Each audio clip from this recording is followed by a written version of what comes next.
sendiri yang telah menceritakannya.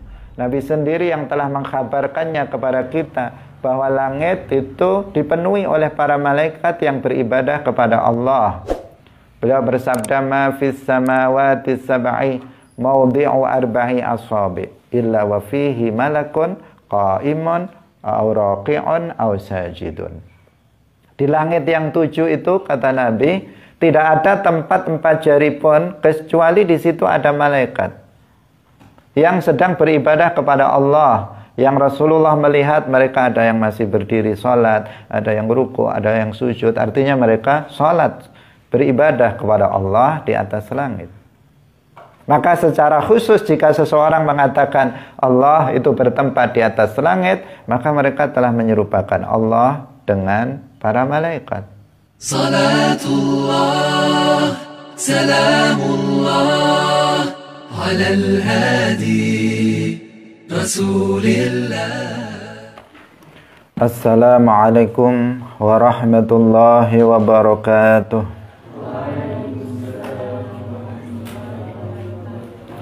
Alhamdulillahi rabbil alamin. Lahu ni'matu wa lahul fadlu wa lahul thana'ul hasan. Wassalawatullahil barrir rahim wal malaikatil muqarrabin ala sayyidina wa maulana Muhammadin wa ala alihi wa ashabihi tayyibin tahirin. Allahumma la sahla illa ma ja'altahu sahla wa anta taj'alul hazna idza syi'ta sahla. Allahumma arzuqna al-ikhlasa fi an-niyyati wal qawli wal amal wa ba'du. Wa kulluha qadimatun bizati li'annaha laysat bi ghairi dzati thumma al-kalamu laysa bil hurufi wa laysa bit tartibi kal ma'lufi wa yastahilu diddu ma taqaddama mina sifati syamikhati fa'lama li'annahu law lam yakun mawsufa biha lakana bisi wa ma'rufa wa kullu man qama bihi siwaha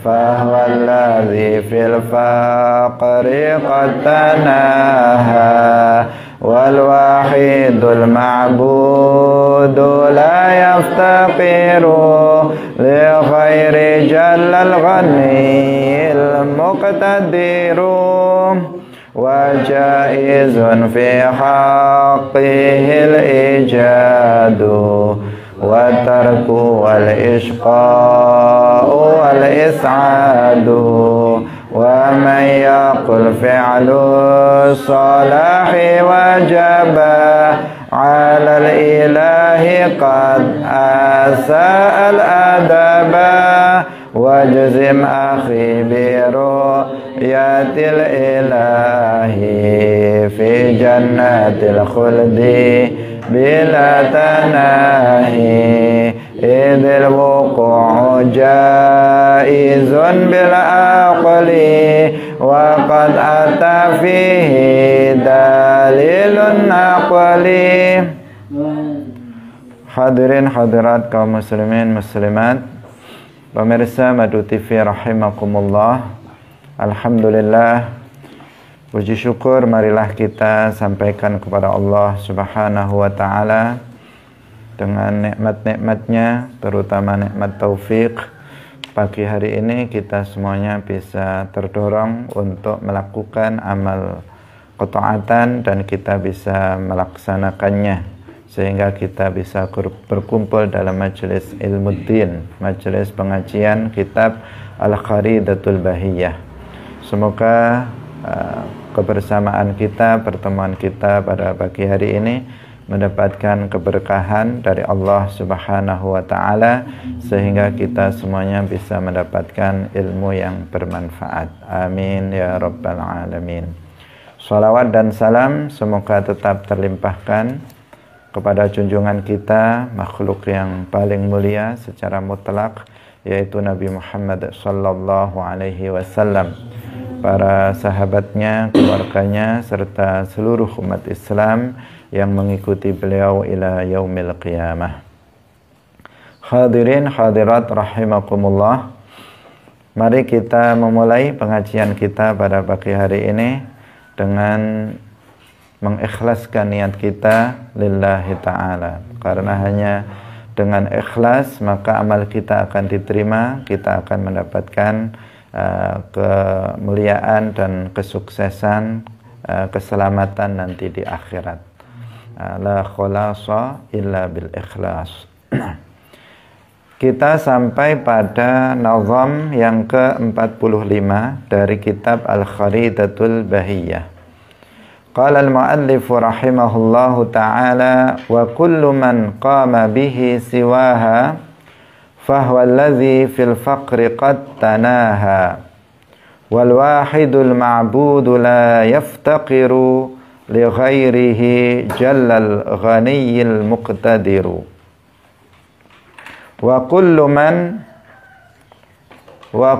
man qama bihi siwaha wa kullu man lan utawi saben-saben wong qama kang jumeneng bihi kelawan man apa siwaha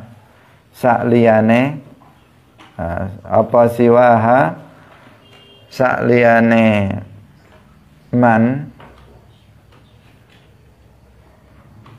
fahuwa mongko utawi kullu man iku alladzi wong fil faqri kang iku ing dalem butuh qad tanahi teman-teman wis mencapai puncak butuhe. Wal wahidu lan utawi al wahid zat kang esa kang ora ana sekutune tegese Allah, al ma'budu kang den ibadahi iku la yaftaqiru ora butuh sapa al wahidul ma'bud li ghairihi maring liyane Allah, maring liyane al wahidul ma'bud. Jalla maha luhur sapa Allah, al ghaniyyu kang maha sumukih sapa Allah, al muqtadiru kang maha kuwasa sapa Allah. Hadirin hadirat rahimakumullah. Kita telah membicarakan sebelumnya tentang sifat mustahil bagi Allah. Sekarang masih berkaitan dengan hal itu, hanya penegasan dari al-muallif Asy-Syaikh Ahmad Ad-Dardir tentang sesuatu yang mustahil bagi Allah Subhanahu wa taala, yaitu membutuhkan kepada selainnya. Butuh kepada yang lain itu adalah sifat makhluk. Jadi butuh kepada selainnya itu adalah sifat makhluk. Sebagaimana kita semuanya makhluk, kita semuanya membutuhkan kepada selain kita. Dalam kehidupan sehari-hari, kita membutuhkan kepada yang lain. Kita tidak bisa cukup dengan diri kita sendiri. Kita membutuhkan kepada teman, kita membutuhkan kepada tetangga, kita membutuhkan kepada sesuatu yang selain kita, baik itu berupa makhluk hidup atau berupa makhluk yang tidak hidup. Kita semuanya butuh itu. Untuk melihat, kita butuh mata. Untuk mendengar, kita butuh telinga. Untuk bisa makan, kita butuh mulut.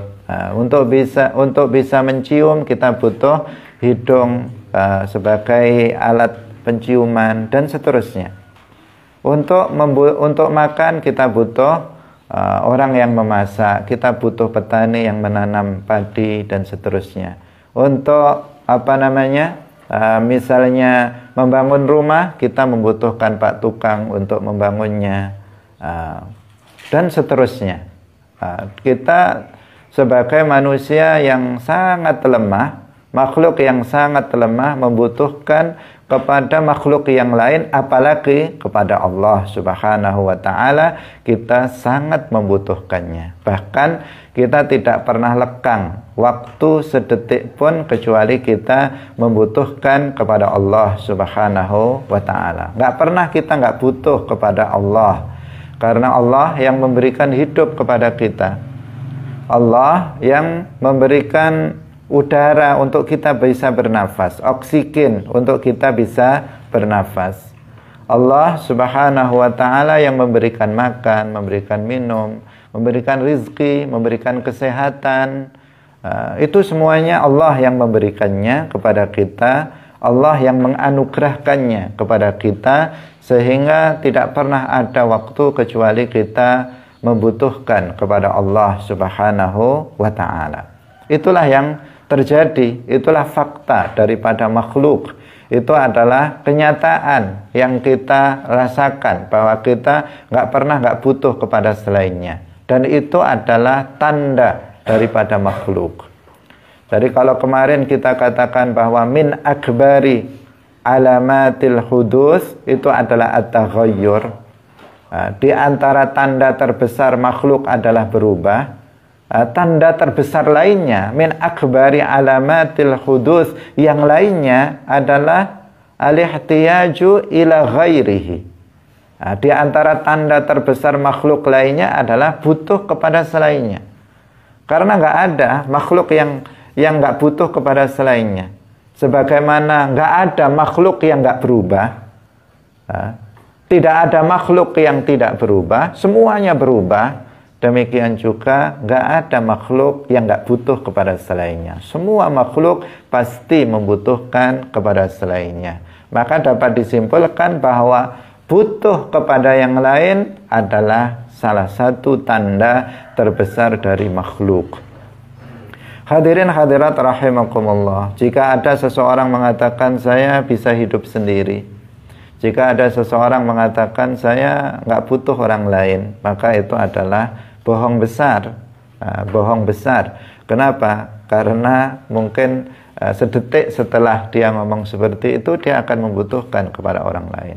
Yang ada adalah bahwa seseorang lupa ketika dia misalnya menjadi orang yang kaya raya, apa yang dia butuhkan selalu dapat dia penuhi. Rumahnya megah, misalnya kendaraannya mewah, banyak, kemudian kehidupannya serba mewah, seakan-akan dia nggak membutuhkan kepada yang lain. Tetapi dia lupa bahwa apa yang dia kendarai berupa mobil mewah, orang lain yang membuatnya. Dia lupa bahwa makanan yang dia makan, orang lain juga yang membuatnya, bukan dia sendiri. Bahwa rumah yang megah, istana yang dia bangun, bukan dia sendiri yang membuatnya, tetapi orang lain. Artinya dia membutuhkan. Hanya terkadang karena kesombongannya seseorang melupakan hal itu. Bahkan dia juga lupa bahwa hidup dia Allah yang menganugerahkan kepada dirinya. Bahwa kesehatan yang dia dapatkan itu adalah Allah yang memberikannya kepada dia. Sehingga seseorang sering lupa tentang hal ini, merasa bahwa dia kaya, tetapi padahal nggak ada manusia yang kaya. Allah Subhanahu wa Ta'ala di dalam Al-Quran sudah menjelaskan, wallahul ghaniyyu wa antumul fuqara. Wallahul ghaniyyu, dan Allah itu yang kaya. Allah yang kaya. Wa antumul fuqara, dan kalian itu fuqara. Kita semuanya makhluk, itu semuanya fuqara. Kita manusia seluruhnya itu fuqara. Apa artinya fuqara? Fuqara jamak fakir, artinya yang butuh kepada selainnya. Itu makna fakir. Semua kita fuqara. Al-Quran sudah menetapkannya. Yang kaya itu hanya Allah. Wallahul ghaniyyu wa antumul fuqara. Dengan pengertian ini. Nah, meskipun juga boleh kita menyebut seseorang di dunia ini itu kaya, tetapi tidak dengan pengertian yang sesungguhnya. Tidak dengan pengertian yang hakiki. Karena pada hakikatnya yang kaya hanya Allah. Selain Allah semuanya fuqara, semuanya fakir. Nggak ada yang kaya selain hanya Allah subhanahu wa ta'ala. Nah, tetapi ketika kita menyebut si fulan karena hartanya banyak melimpah, rumahnya megah, kemudian mobilnya mewah dan sebagainya, kendaraannya berlimpah, maka kita katakan si fulan orang yang kaya. Si fulan orang yang kaya. Tetapi sekaya-kayanya manusia, dia adalah fakir. Dia adalah fakir. Menurut Allah mereka fakir. Kenapa? Karena mereka senantiasa butuh kepada Allah subhanahu wa ta'ala. Orang kaya raya, jika Allah subhanahu wa ta'ala tidak memberikannya kesehatan, hancur dia. Jika Allah tidak memberikannya hidup, tamat riwayat dia. Jika Allah subhanahu wa ta'ala tiba-tiba menghentikan rizkinya untuk dia, bangkrut dia, menjadi orang yang fakir sebagaimana lainnya. Sudah banyak contohnya, orang yang kaya raya pada awalnya melimpah hartanya, tetapi kemudian usahanya kolab dan menjadi orang yang fakir seperti pada umumnya orang. Sudah banyak contohnya yang seperti itu. Juga sudah banyak orang yang asalnya fakir, miskin, sedikit hartanya, tetapi dengan kehendak Allah kemudian dia berubah menjadi orang yang kaya raya. Juga tidak sedikit. Karena pada hakikatnya manusia itu semuanya fuqara. Nggak ada yang kaya dengan sebenar-benarnya, karena yang al-ghani itu hanya Allah subhanahu wa ta'ala. Wallahul ghaniyyu wa antumul fuqara. Karena itu tidak selayaknya bagi orang yang kaya kemudian menyombongkan diri. Tidak selayaknya seseorang yang kaya, kaya yang tidak hakiki itu untuk menyombongkan diri. Karena kekayaan dia tidak ada apa-apanya dibandingkan dengan kekayaan Allah. Bahkan dia, si kaya itu, dan apa yang dia miliki semuanya milik Allah. Orang kaya itu milik Allah. Apa yang dimiliki oleh orang kaya berupa tanah yang luas, istana, rumah yang megah, kendaraan yang mewah banyak, semuanya milik Allah. Dia saja pemiliknya adalah milik Allah. Dan apa yang dia miliki adalah milik Allah. Segala sesuatu yang ada di alam semesta ini adalah milik Allah. Semuanya milik Allah.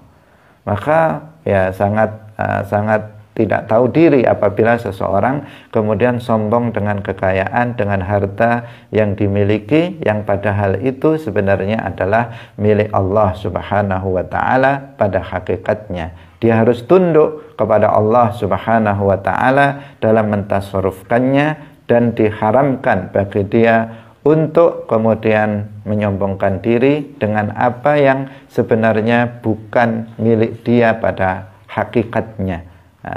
Tetapi sesuatu yang diamanahkan, milik Allah yang diamanahkan kepada seseorang agar dia bisa menggunakannya sesuai dengan ketentuan syariat Islam.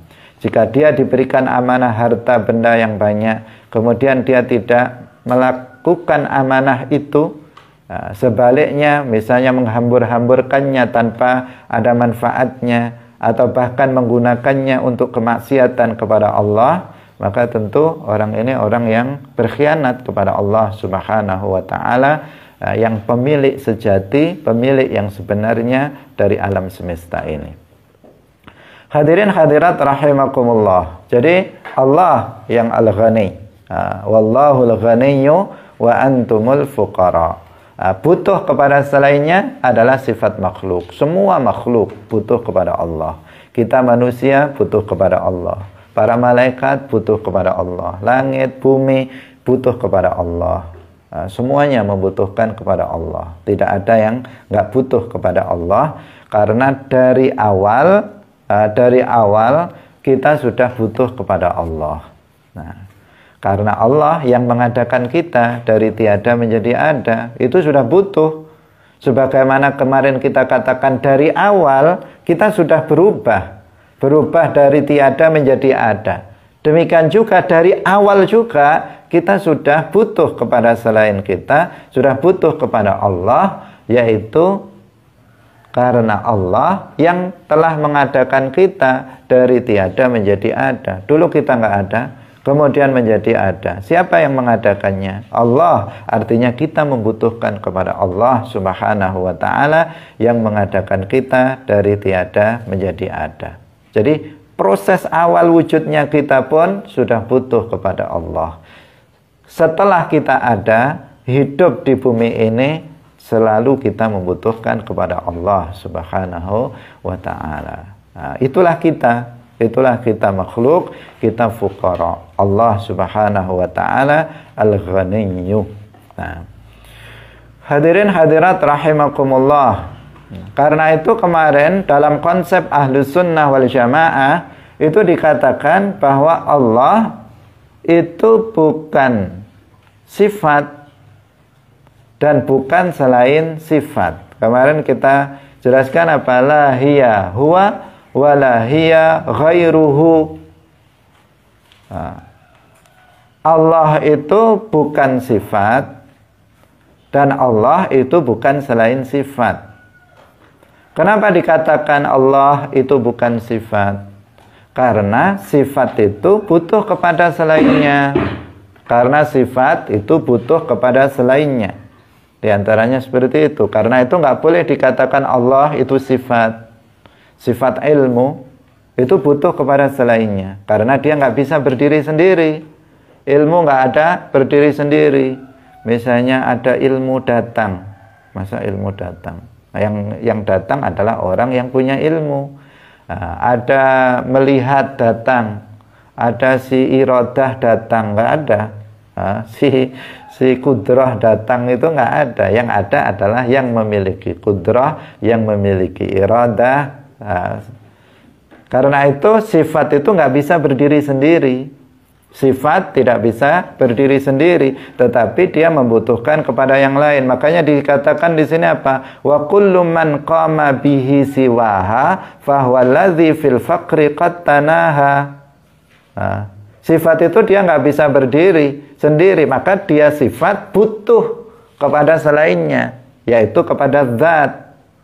Nah, dia membutuhkan kepada zat. Karena itu nggak boleh, kemarin kita terangkan, tidak boleh dikatakan Allah itu adalah kudrah, Allah itu wujud, Allah itu qidam, Allah itu ilmu, Allah itu iradah dan sebagainya. Nggak boleh. Yang boleh dikatakan apa? Allah itu maujud, Allah itu qadim, Allah itu qadir, Allah itu murid, dan seterusnya. Atau kita katakan Allah dzul qudrah, Allah dzul iradah, dan seterusnya. Nah, Allah adalah zat yang bersifatan dengan sifat. Allah bukan sifat. Allah bukan sifat. Tetapi juga bukan selain sifat. Allah itu bukan sifat. Sifat Allah itu bukan zat Allah.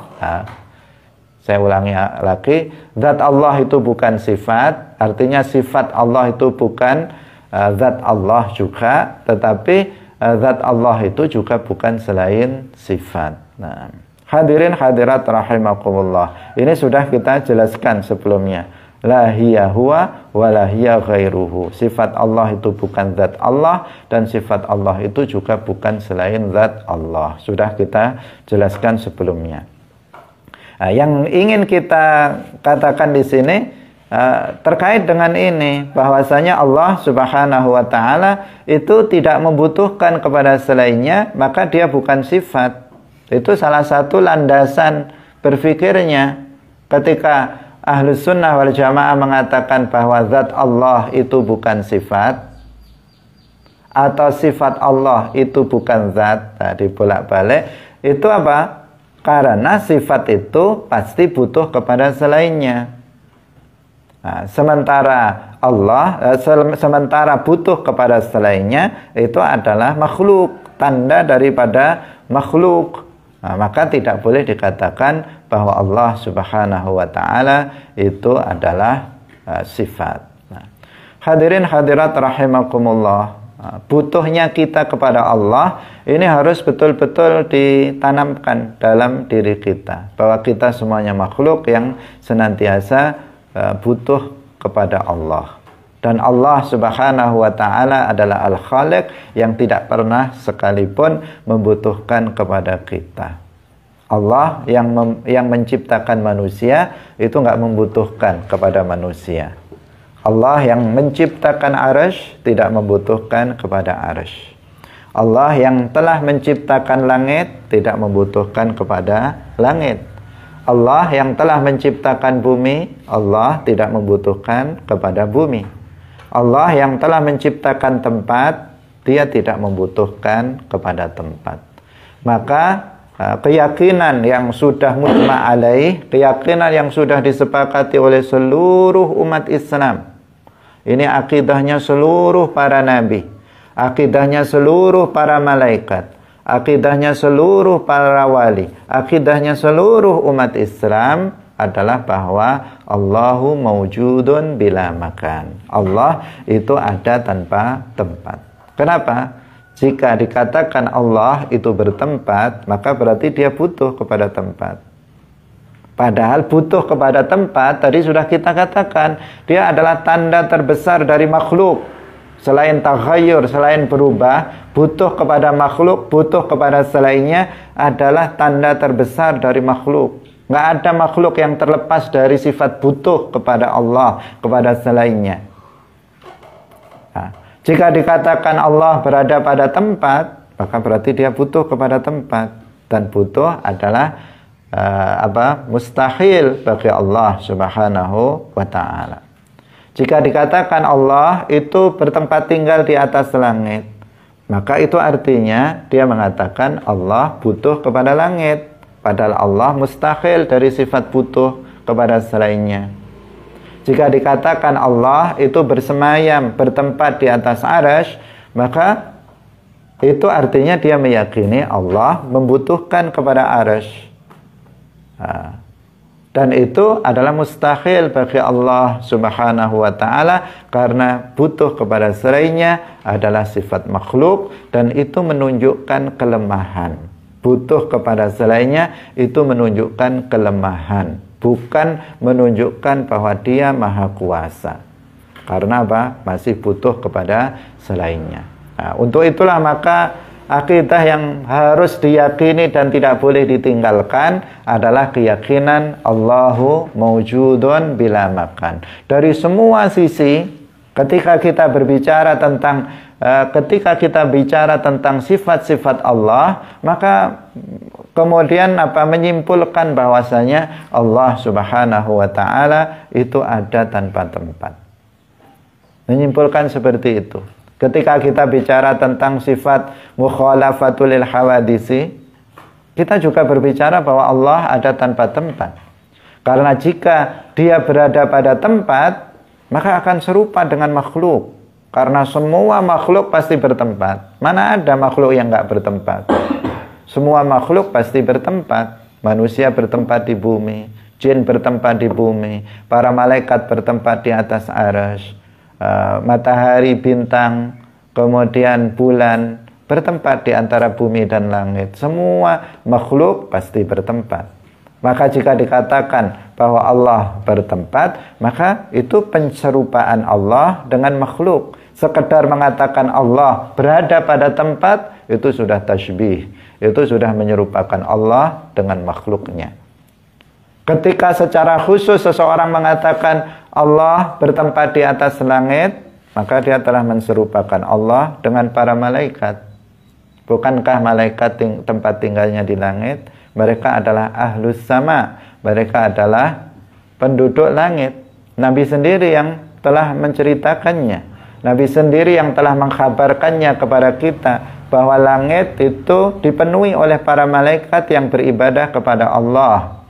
Beliau bersabda, "Ma fis samawati sab'i mawdi'u arba'i asabi' illa wa fihi malakun qa'imun aw raqi'un aw sajidun." Di langit yang 7 itu, kata Nabi, tidak ada tempat jari pun kecuali di situ ada malaikat yang sedang beribadah kepada Allah, yang Rasulullah melihat mereka ada yang masih berdiri sholat, ada yang ruku, ada yang sujud. Artinya mereka sholat, beribadah kepada Allah di atas langit. Maka secara khusus jika seseorang mengatakan Allah itu bertempat di atas langit, maka mereka telah menyerupakan Allah dengan para malaikat. Ketika mereka mengatakan bahwa Allah Subhanahu wa ta'ala itu berada di atas arsy, maka secara khusus mereka juga telah menyerupakan Allah dengan makhluk. Karena diriwayatkan dalam hadis bahwa di atas arsy itu ada makhluk. Makhluk namanya Alkitab. Yang tertulis di sana, Inna rahmati sabaqat ghadabi. Ada makhluk di atas arsy. Ketika seseorang mengatakan Allah berada di atas arsy, telah menyerupakan Allah dengan makhluk Allah namanya apa? Alkitab. Belum lagi ada riwayat yang lain yang menjelaskan bahwa Al-Lauhul Mahfuz itu letaknya di atas arsy. Nah, sebagian ulama mengatakan Al-Lauhul Mahfuz di bawah arsy. Tetapi ada ulama lain yang mengatakan Al-Lauhul Mahfuz di atas arsy.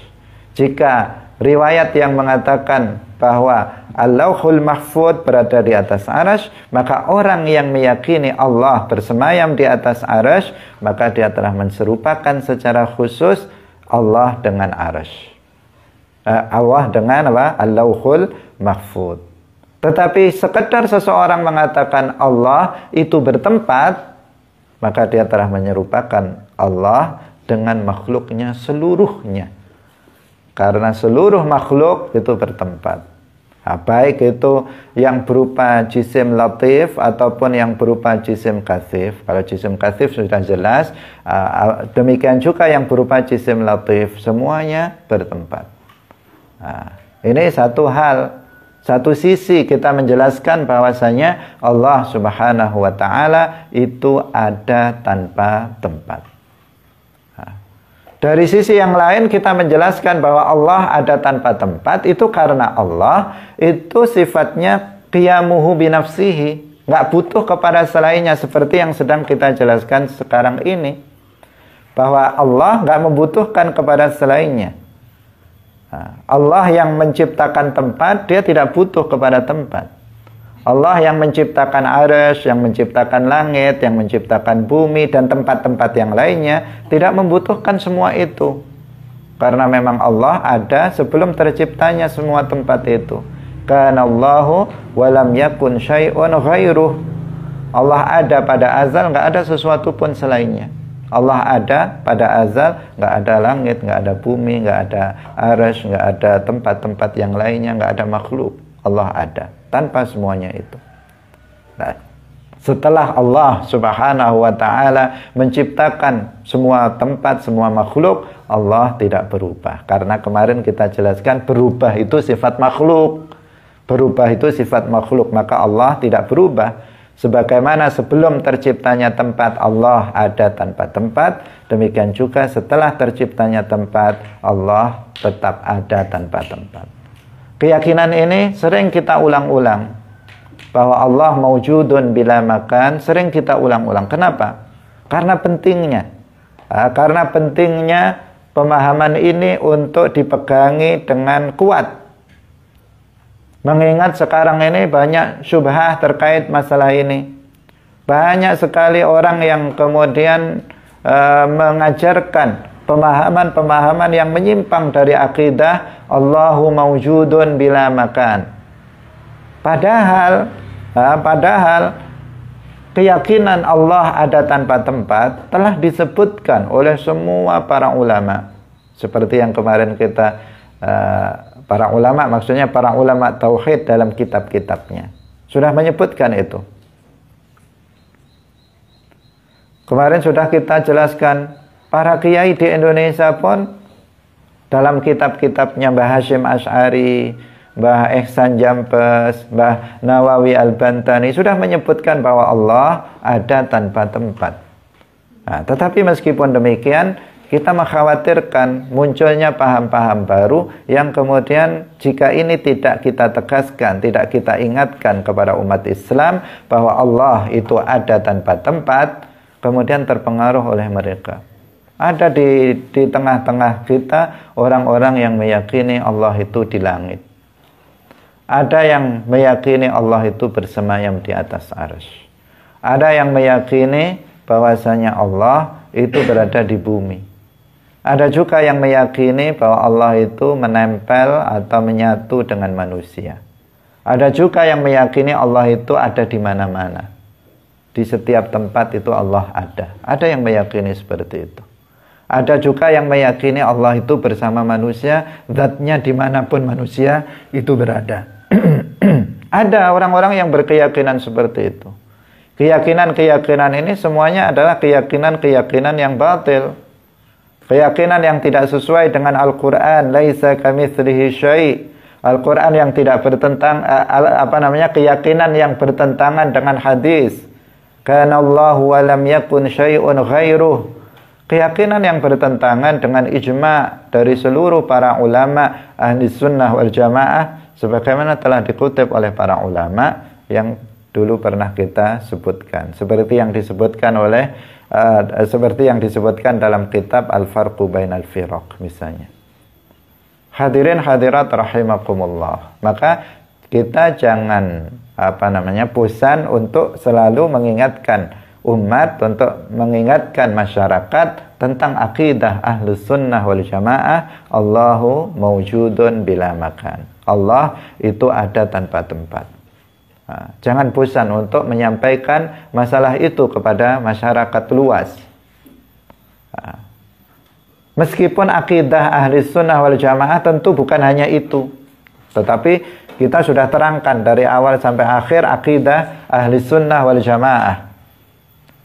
Tetapi salah satu hal yang penting untuk senantiasa diingatkan, karena sekarang masyarakat banyak terkecoh dengan pemahaman-pemahaman baru tentang Allah Subhanahu wa taala, maka harus kita ulang-ulang keyakinan bahwasanya Allah Subhanahu wa taala mawjudun bila makan.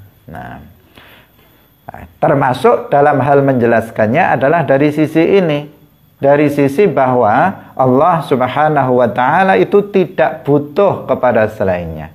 Tempat itu selain Allah, arsy itu selain Allah, langit itu selain Allah, bumi itu selain Allah, dan Allah tidak butuh kepada selainnya. Itu yang harus ditanamkan. Ketika saya mengatakan saya bertempat di rumah ini, maka artinya saya butuh rumah. Ketika dikatakan saya bertempat di atas kursi, maka artinya saya butuh kursi. Ketika saya mengatakan saya bertempat di atas panggung, maka berarti saya butuh panggung. Itu maknanya. Maka nggak boleh dikatakan Allah bertempat di suatu tempat, karena itu artinya akan konsekuensi logis dari pemahaman itu bahwa Allah membutuhkan kepada tempat, dan Allah tidak butuh kepada tempat. Hadirin hadirat rahimakumullah. Demikian juga kita menjelaskan tentang keyakinan bahwa Allah itu bukan jisim yang memiliki bentuk dan ukuran. Allah laisa hajman. Allah bukan hajm, Allah bukan bentuk yang jisim atau benda yang memiliki bentuk dan ukuran. Kenapa kita mengatakan seperti itu? Karena yang pertama yang memiliki ukuran itu ya makhluk. Makanya dikatakan Allah tidak serupa dengan makhluk. Makhluk punya ukuran, maka Allah tidak boleh dikatakan dia memiliki ukuran besar atau kecil. Satu sisi. Sisi yang lain, karena yang memiliki bentuk dan ukuran itu pasti juga butuh kepada yang lainnya. Yang kita terangkan sekarang. Sesuatu yang memiliki bentuk, memiliki ukuran, itu pasti butuh kepada selainnya. Nggak bisa tidak. Saya memiliki bentuk, memiliki ukuran. Saya butuh kepada selain saya yang menjadikan saya pada bentuk dan ukuran itu. Misalnya ada kue makanan. Apa misalnya? Maka dia memiliki bentuk kan, onde-onde, dia bentuknya bulat misalnya. Nah, maka dia membutuhkan kepada yang membentuknya pada bentuk bulat itu. Oh, kue itu lapis bentuknya persegi panjang. Dia membutuhkan kepada yang menjadikannya pada bentuk dan ukuran itu. Oh, ukurannya kecil, ukurannya besar. Itu pasti ada yang menjadikannya pada ukuran tersebut. Nah, kita semuanya memiliki bentuk, memiliki ukuran, maka pasti kita membutuhkan kepada selain kita yang menjadikannya pada bentuk dan ukuran itu. Kenapa kita tidak menyembah matahari? Nah, padahal matahari itu secara zahir manfaatnya jelas. Matahari terbit menjadikan kehidupan di dunia ini normal. Manusia hidup, binatang-binatang hidup dengan baik, tumbuh-tumbuhan akan tumbuh dengan baik. Kalau matahari sehari tidak terlihat, rasanya sudah berbeda. Itu hanya tidak terlihat, belum tidak terbit. Itu terbit tapi nggak terlihat. Itu sudah terasa di badan tidak enak dan sebagainya. Manfaatnya jelas, kita bisa melihatnya, kita semuanya bisa melihatnya. Tetapi kenapa kita tidak menyembah matahari saja sebagaimana sebagian orang? Alasan utamanya apa? Alasan utamanya karena matahari itu memiliki bentuk, memiliki ukuran. Matahari itu bulat dan memiliki ukuran. Kalau kalian belajar fisika, itu dijelaskan berapa ukuran matahari. Entah kapan ngukurnya, tetapi mereka sudah punya ukuran matahari, ukuran bumi sudah diukur juga, matahari juga sudah diukur, bulan juga sudah diukur. Ada ukurannya. Wallahu a'lam. Nah, itu kan perkiraan ya, perkiraan. Tapi ada ukuran, ada bentuk. Kalau bentuk sudah nyata, kita melihatnya bentuknya bulat matahari itu. Nah, ada bentuk, ada ukuran, itu pasti ada yang membentuknya, ada yang menjadikannya pada bentuk dan ukuran itu. Dia nggak mungkin tercipta dengan bentuk dan ukuran sendiri. Pasti ada yang menjadikannya pada bentuk dan ukuran itu. Artinya matahari itu butuh kepada selainnya. Nah, jika dia butuh kepada selainnya, berarti dia makhluk, bukan Tuhan. Sama dengan kita. Sebagaimana saya punya bentuk, punya ukuran, saya butuh kepada Allah, butuh kepada selain saya. Demikian juga matahari, dia punya bentuk, punya ukuran, pasti dia butuh kepada selainnya. Dan yang butuh kepada selainnya berarti dia sama dengan saya, sama makhluk. Maka makhluk tidak menyembah makhluk. Kata orang-orang itu tidak jeruk minum jeruk katanya. Artinya apa? Makhluk tidak menyembah makhluk. Makhluk itu hanya menyembah Al-Khaliq yang menciptakannya, yang menjadikannya dari tiada menjadi ada. Itu yang disembah oleh makhluk, bukan makhluk sesamanya. Hadirin hadirat rahimakumullah. Jadi kita satu lagi doktrin akidah aswaja, akidah ahlus sunnah wal jamaah, bahwa Allah subhanahu wa ta'ala itu tidak memiliki bentuk dan ukuran. Tidak memiliki bentuk dan ukuran itu karena apa? Karena yang memiliki bentuk dan ukuran itu berarti butuh kepada selainnya. Sementara Allah subhanahu wa ta'ala sudah menegaskan, wallahul ghaniyyu wa antumul fuqara. Allah nggak butuh kepada selainnya. Dalam ayat yang lain disebutkan, fa innallaha ghaniyyun 'anil 'alamin. Nah, sesungguhnya Allah itu maha kaya, tidak membutuhkan kepada alam semesta. Alam artinya segala sesuatu selain Allah. Maka fa innallaha ghaniyyun 'anil 'alamin, artinya Allah tidak membutuhkan kepada alam semesta. Alam semesta ini. Dalam ayat yang lain disebutkan, fa innallaha ghaniyyun 'ankum. Allah itu tidak butuh dari kalian. Gak butuh kalian. Kita yang butuh kepada Allah, bukan Allah yang butuh kepada kita.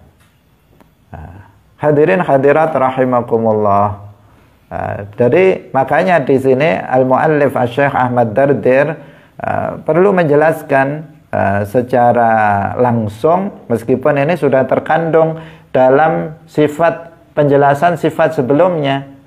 Dalam penjelasan sifat sebelumnya, yaitu dalam sifat wajib bagi Allah, qiyamuhu binafsihi, kita sudah terangkan tentang bahwa Allah, makna qiyamuhu binafsihi, bahwa Allah itu tidak butuh kepada selainnya. Sudah kita terangkan. Tetapi di sini al-muallif Asy-Syaikh Ahmad Ad-Dardir, beliau menegaskan kembali bahwa butuh kepada makhluk itu adalah tanda daripada butuh kepada selainnya itu adalah tanda terbesar dari makhluk. Karena itu tidak boleh dikatakan Allah itu membutuhkan kepada selainnya. Nah, ketika kita mengatakan bahwa Allah itu tidak butuh kepada selainnya, maka nggak boleh kita katakan Allah bertempat. Karena jika bertempat berarti butuh kepada tempat. Ketika kita mengatakan bahwa Allah tidak butuh kepada selainnya, maka nggak boleh kita katakan Allah punya bentuk, punya ukuran. Karena yang memiliki bentuk dan ukuran itu adalah membutuhkan kepada selainnya. Membutuhkan kepada selainnya. Makanya pernah kita sampaikan, apabila perumpamakan terjadi perdebatan di antara penyembah berhala, di antara penyembah matahari dengan orang Wahabi akan kalah. Diumpamakan terjadi perdebatan antara orang Wahabi dengan penyembah matahari. Orang Wahabi bilang, kamu jangan menyembah matahari, sembahlah Allah, kata orang Wahabi. Orang penyembah matahari akan menjawab, kenapa? Kenapa saya harus menyembah Allah? Tidak boleh menyembah matahari. Orang Wahabi mengatakan, ya karena Allah pencipta segala sesuatu, karena Allah itu ada. Kemudian ditanya oleh orang Wahabi, oleh orang penyembah matahari ini, mana buktinya kalau Allah itu ada? Orang Wahabi mengatakan, qala Allah Ta'ala afillahi syak. Allah berfirman, afillahi syak, tidak ada keraguan akan adanya Allah. Orang Wahabi mengatakan, saya nggak beriman dengan kitab kamu. Berapapun ayat yang kamu sebutkan, saya nggak percaya.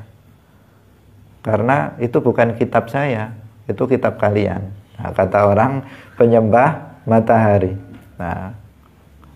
Kalau bisa tunjukkan dalil akal yang menjelaskan bahwasanya Allah itu berhak untuk disembah.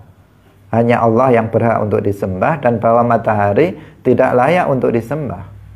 Tunjukkan kepada kami. Orang Wahabi nggak punya akal, mereka nggak pernah pakai dalil akli. Taunya Al-Quran dan hadis yang mereka pahami secara salah, itu yang mereka miliki. Orang penyembah matahari pun akan ngomong, perhatikan matahari. Saya bisa melihatnya, kamu juga bisa melihatnya. Tidak diragukan matahari itu ada.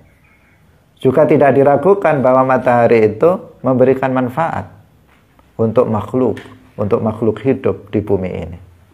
Lalu kenapa kalau nggak boleh kita menyembah sesuatu yang nyata adanya, kita bisa membuktikan karena kita bisa melihatnya, dan nyata manfaatnya untuk makhluk hidup. Kenapa nggak boleh? Maka di sini orang Wahabi terdiam, nggak bisa jawab gimana ya. Mereka nggak akan bisa jawab. Kalah mereka berdebat dengan penyembah matahari, orang Wahabi akan kalah. Beda dengan kalau penyembah matahari itu berdebat dengan kita, Ahlus Sunnah wal Jamaah. Maka akan kita jelaskan, kenapa kalian tidak boleh menyembah matahari? Karena matahari kamu lihat, dia punya bentuk, dia punya ukuran, dia berubah-ubah, dia punya bentuk, punya ukuran. Artinya dia membutuhkan kepada selainnya yang menjadikannya pada bentuk dan ukuran. Artinya dia butuh kepada selainnya, dan butuh kepada selainnya itu adalah makhluk. Yang butuh kepada selainnya itu adalah makhluk. Karena yang butuh berarti lemah, dan lemah itu bukan Tuhan. Kamu perhatikan juga matahari itu berubah-ubah. Ketika pagi kamu lihat warnanya seperti apa. Ada kemerah-merahan. Setelah siang dia menjadi putih. Ketika sudah sore dia warnanya berubah lagi. Dia berubah. Berubah adalah sifat makhluk. Berubah dari satu keadaan ke keadaan yang lain adalah sifat makhluk. Sebagaimana kita semuanya berubah. Dulu kecil menjadi besar, menjadi tua. Itu juga berubah. Maka berubah adalah sifat makhluk. Karena itu matahari, itu makhluk. Karena dia bersifatan dengan sifat makhluk, maka matahari itu makhluk. Dia tidak layak untuk disembah. Nah, kita bisa menjelaskan itu kepada penyembah matahari. Tetapi bagaimana Wahabi? Wahabi gimana menjelaskannya? Sementara dia tidak pakai akal dan dia meyakini Allah bertempat, dia meyakini Allah memiliki bentuk dan ukuran, dia meyakini Allah itu bisa berubah. Dulu nggak bertempat, kemudian bertempat, kata mereka. Gimana mau menjelaskannya mereka? Sementara akidahnya sama dengan penyembah matahari ini, sama-sama menyembah makhluk. Nah, hadirin hadirat rahimakumullah. Inilah kelemahan dari akidah Wahabi, dan inilah juga di sisi lain yang menunjukkan bagaimana argumentasi ahlu sunnah wal jamaah itu sangat kuat. Hujjahnya itu sangat kuat. Nah, jadi fahuwallazi fil faqri qad tanaha. Kalau dikatakan bahwa sesuatu itu membutuhkan kepada yang lainnya, berdiri pada selainnya, maka berarti dia butuh kepada selainnya. Itu makanya tidak disebut kemarin bahwa Allah itu sifat atau yang tadi sudah kita jelaskan. Maka wal wahidul ma'budu la yaftaqiru. Allah yang esa, yang tidak ada sekutunya, al-wahid, ketika dinisbatkan kepada Allah sudah kita jelaskan artinya allazi la syarikalah. Zat yang tidak ada sekutu baginya, al-ma'bud yang diibadahi, yang disembah bihaq itu hanya Allah, la yaftaqiru, tidak butuh, li ghairihi, kepada selainnya. Jalla al-ghaniyul muqtadiru. Jadi Allah subhanahu wa ta'ala maha luhur, maha suci dari sifat-sifat butuh kepada selainnya. Allah maha kaya, tidak membutuhkan kepada selainnya. Al-muqtadiru, Allah maha kuasa, tidak lemah. Sesuatu yang butuh kepada selainnya, maka dia adalah sesuatu yang lemah. Allah itu Jalla, maha suci dari serupa dengan makhluknya. Al-Ghaniyu, maha kaya, tidak butuh kepada selainnya. Al-Muqtadiru, zat yang maha kuasa, tidak lemah, yang butuh kepada selainnya. Allah subhanahu wa ta'ala itu maha kaya atas alam semesta ini. Allah tidak butuh kepada para malaikat, tetapi malaikatlah yang butuh kepada Allah subhanahu wa ta'ala. Maka nggak boleh dikatakan al-malaikatu a'wanullah, seperti yang dikatakan oleh Ibnu Taimiyah, tokoh Wahabi. Orang yang dikultuskan oleh orang Wahabi, namanya Ibnu Taimiyah Al-Harrani, Ahmad Ibnu Taimiyah, mengatakan dalam salah satu kitabnya, Majmu'ul Fatawa, dia mengatakan bahwa al-malaikatu a'wanullah. Para malaikat itu adalah para pembantu-pembantu Allah. Allah butuh pembantu. Kata orang, siapa? Ibnu Taimiyah. Ahlus sunnah wal jamaah tidak meyakini keyakinan seperti itu.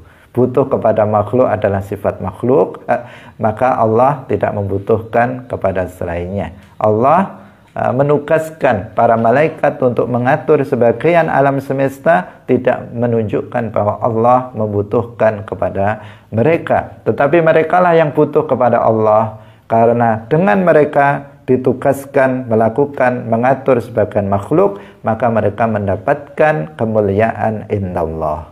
Mereka mendapatkan apa? Kemuliaan indallah. Padahal padahal malaikat itu ciptaan Allah, perbuatan malaikat mengatur alam semesta, sebagian alam semesta ini juga ciptaan Allah. Maka pada hakikatnya al-mudabbir, pengatur alam semesta ini adalah Allah subhanahu wa ta'ala. Karena apa? Malaikat yang melakukan tugas, dengannya dia mendapatkan kemuliaan Allah, itu pun ciptaan Allah. Dan perbuatannya mengatur sebagian alam semesta juga ciptaan Allah.